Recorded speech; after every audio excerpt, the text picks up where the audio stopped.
Hello everyone, I am Dr. Varsha Reddy, working as a consultant pediatric neurologist at Yashoda Hospitals, Hyderabad. Every year in the month of October from 1st to 31st, it is observed as ADHD Awareness Month. So here I am today to discuss about the common myths about ADHD in children. So myth number 1, kids with ADHD cannot concentrate or get diverted easily. But the fact is that they actually have lot of attention, but it is difficult for them to divert from one task to another unless it interests them.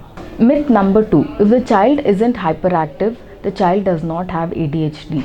This is wrong because there are two subtypes. So one is the hyperactive type, second is the inattentive type. In hyperactive type, the child is very fidgety and restless and cannot stay at one place. In the inattentive type, they cannot have sustained effort in one work, like example homework. They cannot maintain a sustained concentration. So here hyperactivity is not a symptom. Myth number 3, only boys have ADHD. Twice as much as boys have ADHD, but the symptoms in boys and girls vary a little bit.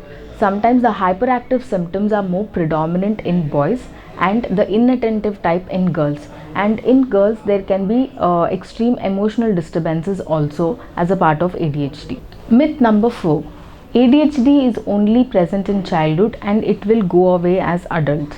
This is wrong. 1/3 of the kids with ADHD will have complete absence of symptoms while in adulthood. 1/3 of them will have mild symptoms, but it is not disabling them functionally.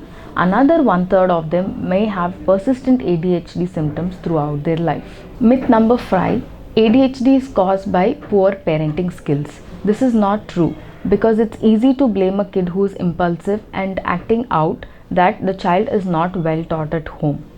Because ADHD is a neurodevelopmental disorder, there is a divergence from the normal behavior.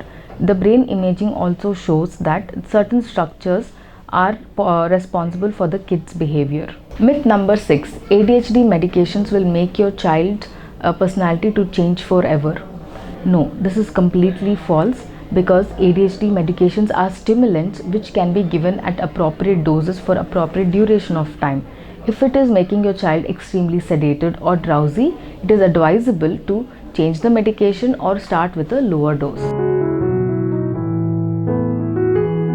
Treatment of ADHD is multifactorial. It involves medical treatment, it involves behavioral treatment and also parent training. Positive reinforcement enables a child to build a trusted relationship with the parents and motivates the child to perform appropriate behaviors.